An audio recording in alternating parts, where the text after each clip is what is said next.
Epilepsy. A hot topic in the news more than ever before. And the Epilepsy Foundation is fanning the flame to generate more awareness.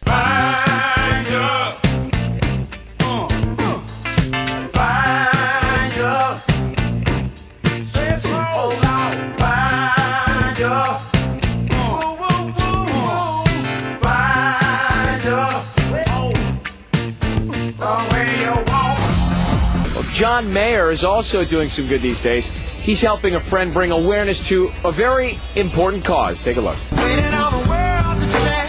John Mayer may sing about change, but he's not waiting on it. I'm John Mayer reminding you to talk about it. Yeah, that's good. We're always, interacting with the world, and it's just one more way to sort of put an idea into somebody's head. Epilepsy is a medical condition like asthma. You can't catch it. It's not contagious. Talk About It is run by John's good friend and hero star Greg Grunberg, whose 12-year-old son Jake suffers from epilepsy.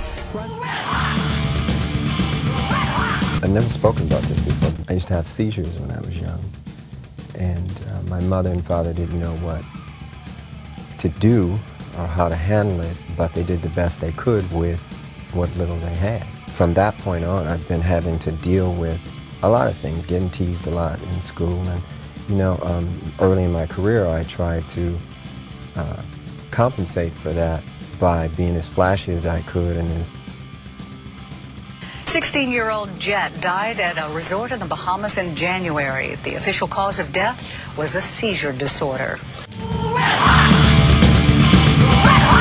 The most important thing to me is to get the information out about treatment options that are available and to dispel some of the myths surrounding epilepsy.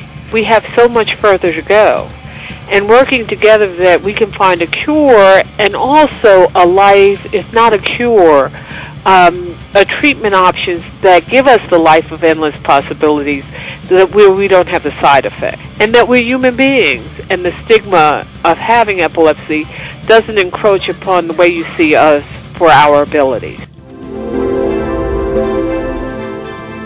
Greg Grunberg is best known for playing a hero. You just saw him. He is the mind-reading Matt Parkman on the hit show Heroes. But in real life, Greg is a hero too, fighting for awareness, education and fundraising for epilepsy. I was really intrigued to see your website, talkaboutit.org, that helps us do just that, talk about epilepsy. You've got some fellow celebs like John Mayer and Jennifer Garner helping get that conversation started. How did you get everybody excited about this? When they hear that epilepsy affects 3 to 5 million Americans and 50 million people around the world, it's such a huge thing, and it's been kept in the closet basically for so long. Sandy, you've done a lot of work on the Hill to push for legislation for citizens and for service members who are suffering. Tell us what you've done and what you're trying to do. Well, we really had two major victories last year that I'm very excited about. One was the Americans with Disabilities Act was changed to make sure that people with conditions like epilepsy are covered by the law and protected from discrimination. The other area was we created these VA Centers of Excellence through legislation. Moving forward, we'll be focusing on healthcare reform and making sure that people with epilepsy and similar conditions have access to the medical treatment that they need and the medications that they need, easy and ready access. Epilepsy is complicated, and what may seem like an easy solution for everybody will not solve the problem for people with epilepsy. 301-459-3700, 800-332-1000, and the website is www.epilepsyfoundation.org. Good morning, gentlemen, and welcome to Fox 43 Morning News. Yes, good morning, Kirsten. It seems switching drugs is no big deal, but according to the Epilepsy Foundation, going from brand to generic or generic to brand can cause some serious problems. And here to talk about this is the Foundation's president, Eric Hargis, and Dr. Brian Smith. What was once thought to be an urban legend is happening more often now, according to doctors. They say video games and cartoons are causing seizures in children. CBS Atlanta's Stephanie Fisher shows us how to keep kids safe in this health alert.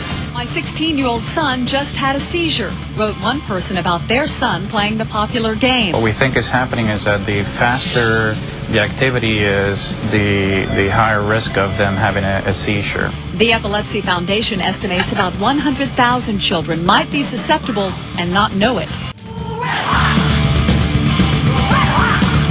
Tonight, the story of an 11-year-old boy battling epilepsy. Our Kristen Hampton found the good news is he won. Cody Norris was a 3-year-old picture of help. All of a sudden, a perfectly healthy boy was having a seizure. Cody was diagnosed with epilepsy. They tried one medicine. It didn't work. They tried another. More than 10 different medicines over a 2-year period. The last one worked. Cody and his family just got back from Washington, D.C., where they took part in a national walk for epilepsy. They went to raise money for a good cause and to celebrate. Now it's time for the Washington Post Live Roundtable. Making his second appearance, I believe, on Washington Post Live, Jeff Pope played college football at Howard and now is a cornerback for the Cincinnati Bengals. And you're back because you're taking part in the National Walk for Epilepsy tomorrow in the National Mall. Absolutely. That's the main reason I'm here for the walk on the National Mall tomorrow for the Epilepsy Foundation. It's a big deal. We've had over 13,000 walkers over the past 2 years, so we're looking for a big outing tomorrow. Well, smart move happened in Atlanta yesterday. Atlanta Falcons GM Thomas Dimitroff described running back Jason Selling as, quote, hard-working. He's a focused player who understands his role. But Jason has another role with another team, a team united to raise awareness and funds for people like Jason who suffer from epilepsy. It made me afraid to do everyday activities, just to not want to be around my friends, not knowing if I was going to have one around them and them not understanding. So that was real difficult. That's a big reason why I want to be part of what I'm doing, so I can kind of spread education and, kind of eliminate some of the stigmas involved with it. You're watching K-Jazz This Morning with Debbie Worthen and Ron Burr. Well, he's an 8-time Pro Bowl selection and one of the toughest offensive guards in the NFL. But for this New York Jet, his greatest fight is one he tackles off the field. Diagnosed with epilepsy 18 years ago, Alan Faneca has been a vocal advocate for epilepsy sufferers.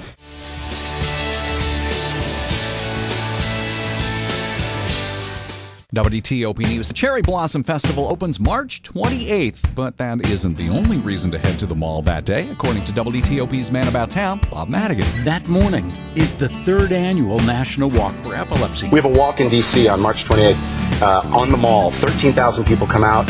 You can go to walkforepilepsy.org and sign up. Join our team. It's Jake's Crazy Brainwaves.